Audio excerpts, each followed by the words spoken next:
जिंदाबाद। अल्लाहु रसूलुना मुहम्मदुन रसूलुना अल हयात वल मौत बिवालिदिही। बिस्मिल्लाहिर्रहमानिर्रहीम। قال أهل الحق حقائق الأشياء ثابتة والعلم بها متحقق خلافا للسفسطائية.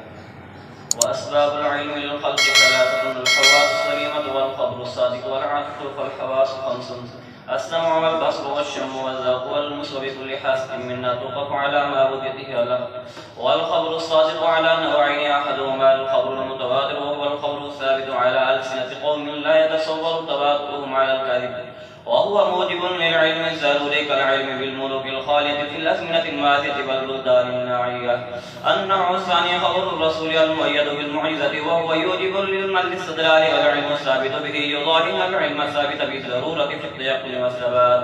أما العقل فهو سبب للعلم أيضا، وما ثبت منه بالبداهة فهو ضروري كالعلم بأن كل شيء أعظم من جزئه، وما ثبت منه بالاستدلال فهو كسبي.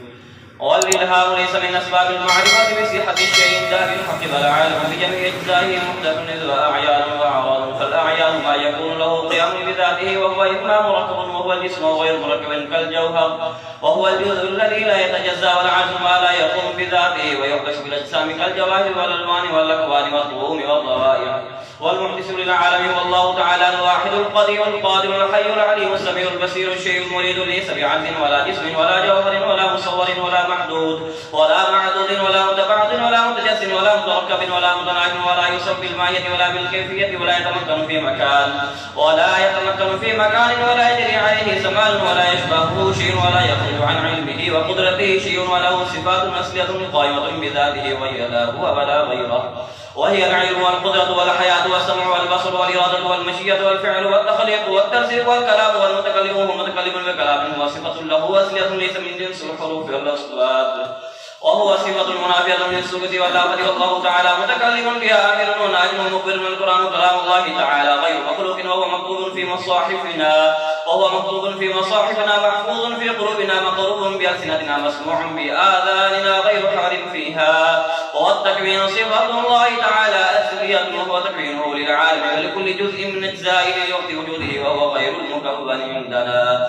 والإرادة صفة الله تعالى أصلية قائمة بذاته، ورؤية الله تعالى جائزة في العقل واجبة في النقل. وقد ورد الدليل السمعي بإيجاب رؤية الله تعالى في دار الآخرة فيرى لا في مكان ولا على جهة ومقابلة واتصال شعاع وسقوط مسافة بين الله وبين الله تعالى.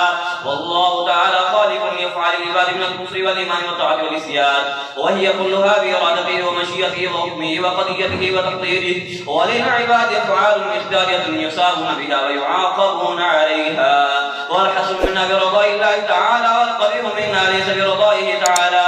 والاستطاعة مع الفعل وهي الحقيقة القدرة التي يكون بها الفعل، ويقع هذا الاسم على سلامة الأسباب والآلات والجوارح ووصية التكليف تعتمد على هذه الاستطاعة، ولا يكلف العبد بما ليس في وسعه، وما يوجد من الآلام في المطلوب يقيم طلب الإنسان. والانكسار في الزجاج يكيف كسب الإنسان وما أشبهه، كل ذلك مخلوق الله تعالى لا صنع لدبره في تخليقه.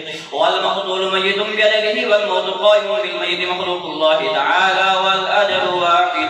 والحرام رزق وكل يستوفي رزق نفسه حلالا كان أو حراما، ولا يتصور ولا يأكل إنسان رزقه أو يأكل غيره رزقه.